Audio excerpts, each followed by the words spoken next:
Queen Carvania stood haloed by the morning sun.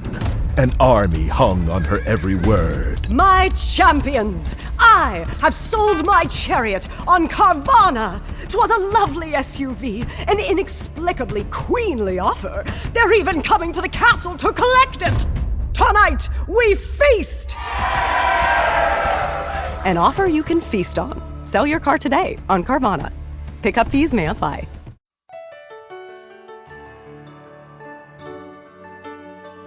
Welcome to the Augusta Golf Show podcast. Now, here's John Patrick.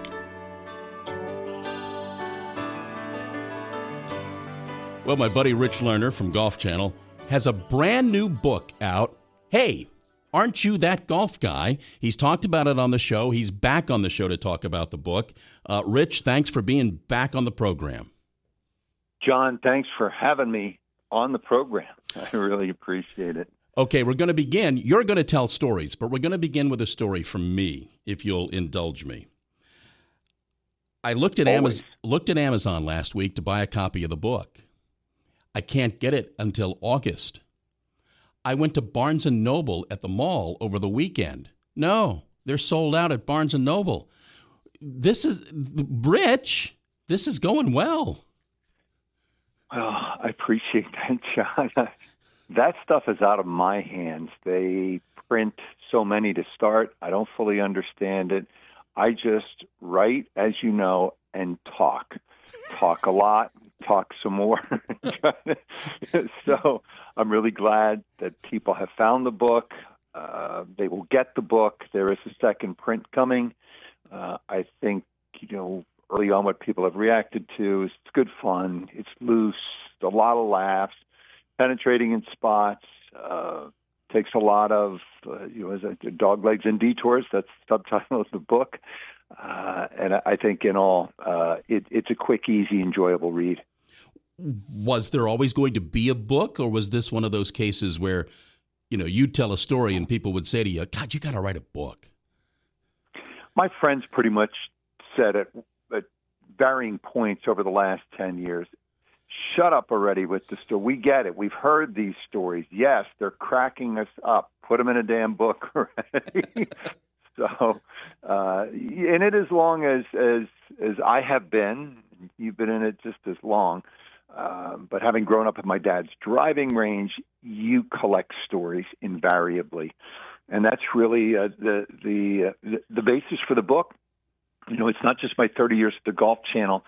It's coming of age in the 1970s and 80s at my dad's driving range, fully lighted par 3 miniature golf with all sorts of characters that you will meet in the book. There's Frank, the foul-mouthed old pro who dispensed wisdom to the teenage boys that know priest, mother, father, rabbi, whatever touch. Hilariously so through the butt end of an unfiltered camel. There's Mountain, the soda delivery man, Lou, the security guard who was on loan, part of a work release program from the local prison. There's Elmer. There's Shim the furrier.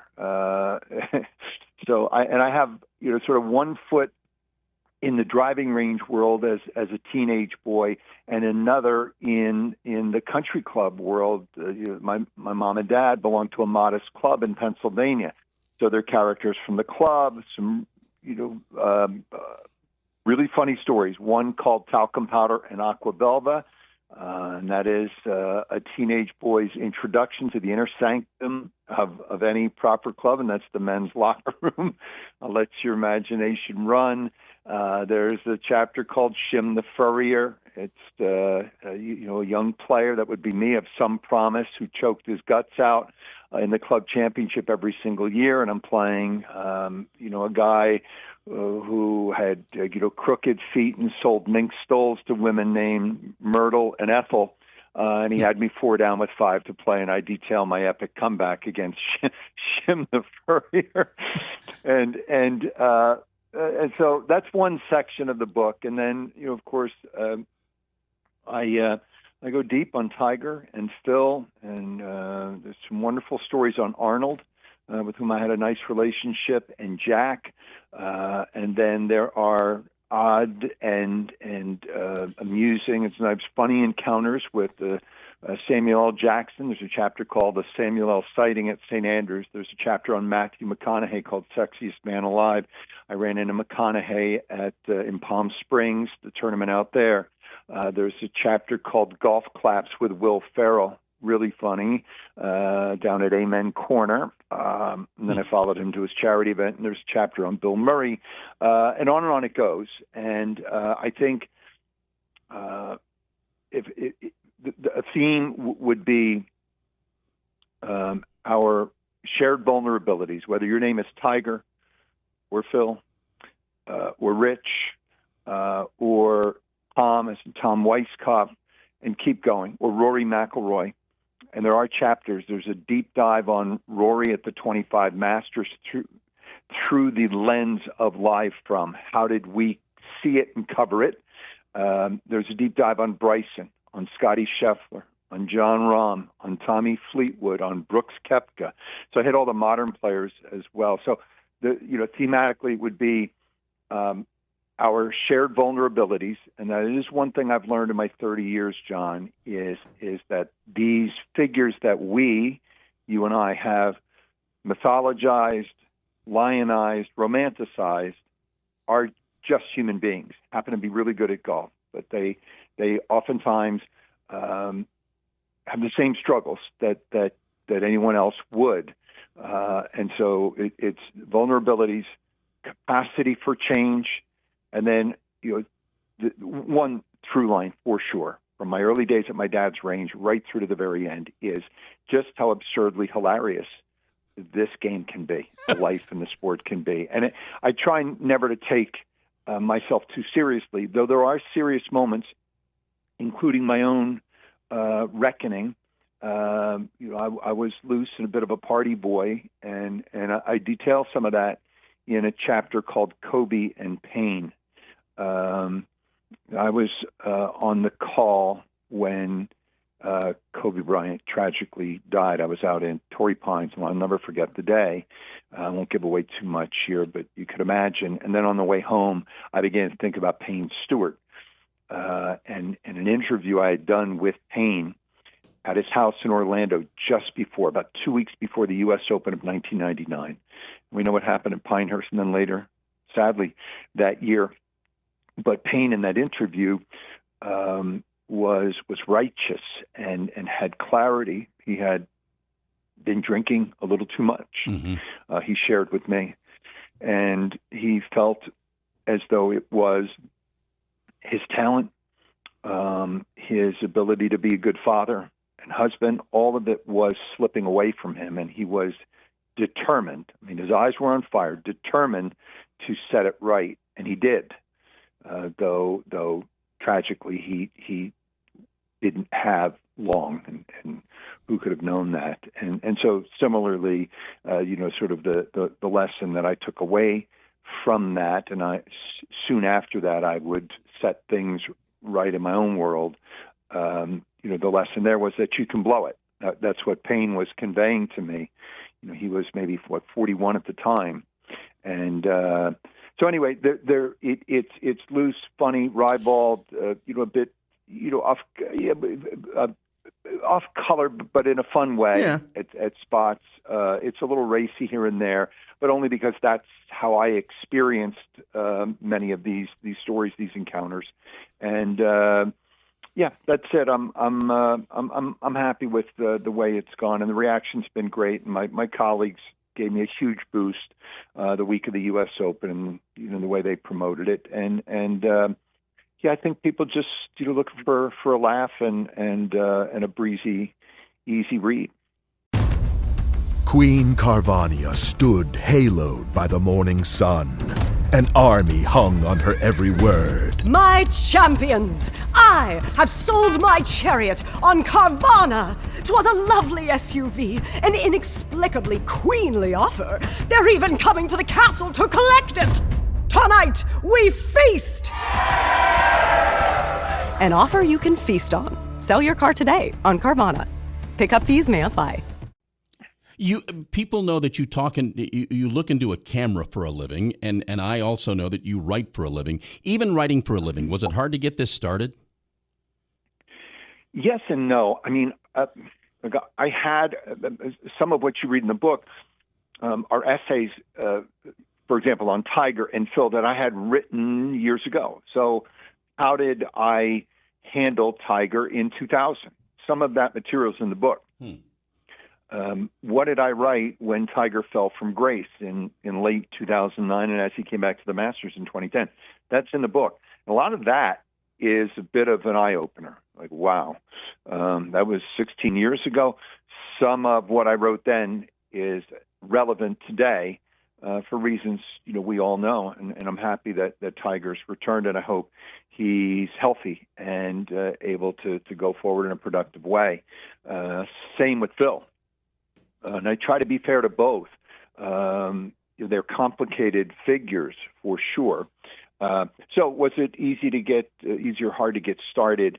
I think the most challenging part of this, John, was sort of curating the book because I had such divergent topics. I was talking about Tiger and Phil and Jack and Arnie, but then how was I going to work in Frank Stockey, the foul-mouthed old pro at my dad's driving range?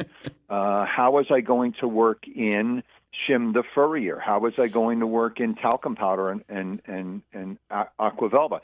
So that became the challenge. And what I did was I broke it down into roughly 15 sections, 300 some pages. There are two different sections of pictures, and so I had a good tip from Jim Gray, the famous reporter and a friend of mine who worked at Golf Channel probably 15 years ago. Jim wrote a book called GOATs, greatest of all time. He's very close with Tom Brady, and Tiger's in that book, and Mike Tyson, and obviously Brady and some others. And Jim's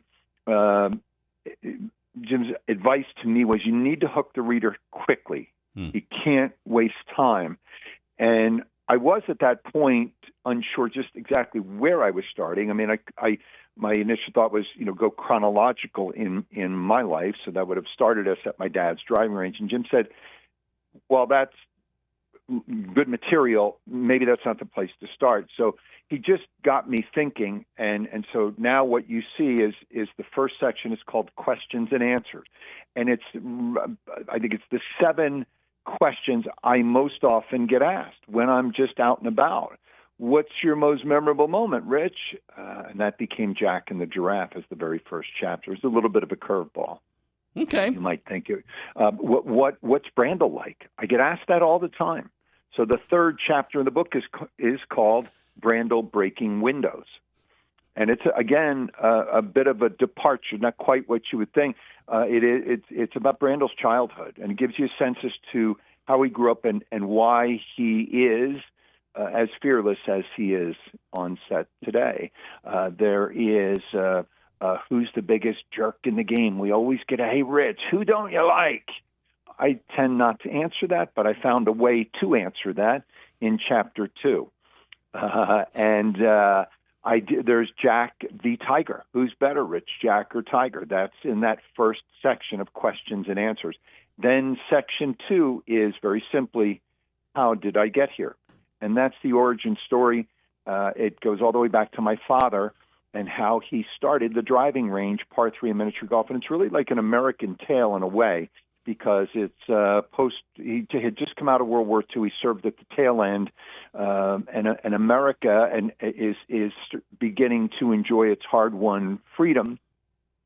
People where I grew up in the Lehigh Valley, Allentown, Bethlehem, Easton, in Pennsylvania, could hold down good jobs for 30 years at Mack Trucks and Bethlehem Steel.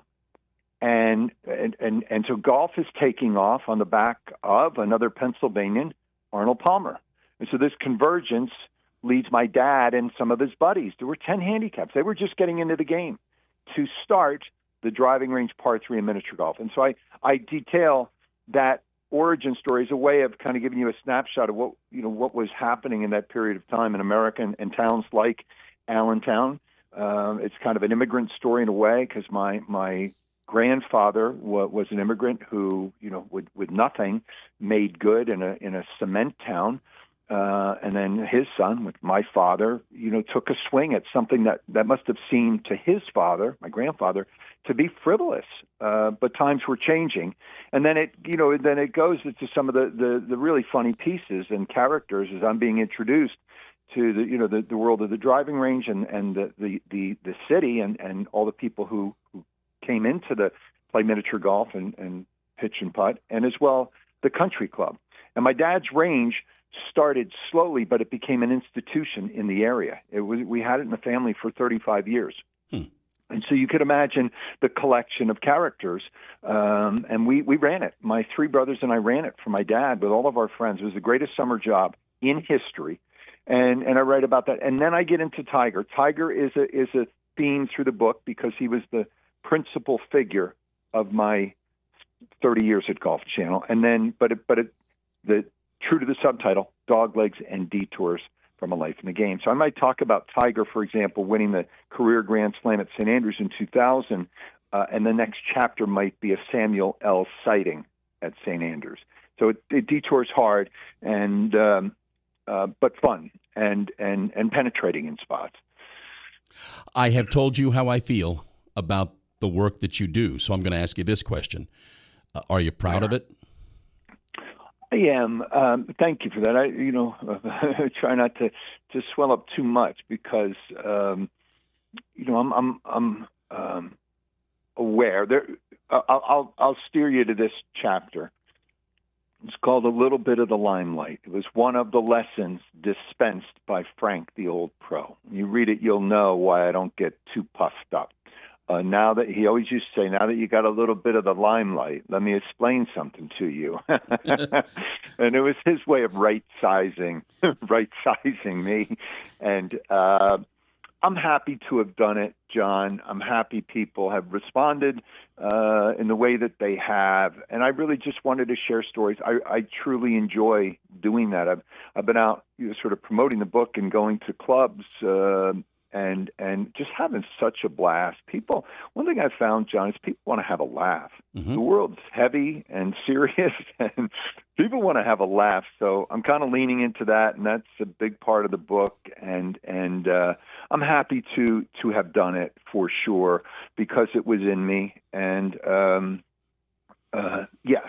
So, but it's onward now. You have to, keep, you keep working, and I love the work that we're privileged to do.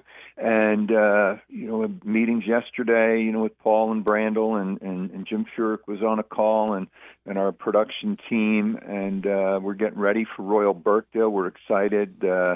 Such a great list of past champions, from Peter Thompson to Arnold Palmer to Lee Trevino, Tom Watson, Marco Mira, Jordan Spieth, Padraig Harrington, magnificent golf course with these sort of heaving, gigantic dunes framing each hole, and the possibility. I'll leave you this because I know we don't have a lot of time. I just wrote the essay for the Wednesday essay, and one thing I'm looking at is what we could be in store for the day of the final round. There's a possibility that England will be playing, the Three Lions will be playing for the World Cup title, and Tommy, Justin Rose, Matt Fitzpatrick, Aaron Rai, Tyrrell Hatton, one of the five prominent Englishmen, could be vying for the claret jug. And could you imagine for a moment the delirious joy if they were to win a cup and a jug on the same day? It's possible. England has a real chance at both the World Cup and an Open title. Those five that I mentioned, 3 are in the top 10 and 5 in the top 21 in the world. That, to me, going there, standing today, England has to beat Norway. No easy task on Saturday, but that's the story going to Birkdale. That, and I think the changes to the golf course got a new hole, and then I think Player of the Year is very much up for grabs on the PGA Tour. As Lisa tells me from time to time, you got it pretty good. Rich Lerner, you got it pretty good. Yeah. You're a good man, John. I always appreciate you giving me a chance to air it out. The name of the book, Aren't You That Golf Guy? Doglegs and Detours from a Life in the Game. It's available wherever you get your books. Rich, have a great Open Championship. Thank you for doing this. We'll talk soon. Thank you so much, John. Take care.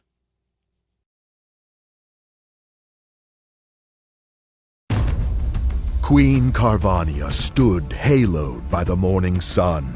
An army hung on her every word. My champions, I have sold my chariot on Carvana. 'Twas a lovely SUV, an inexplicably queenly offer. They're even coming to the castle to collect it. Tonight, we feast! An offer you can feast on. Sell your car today on Carvana. Pickup fees may apply.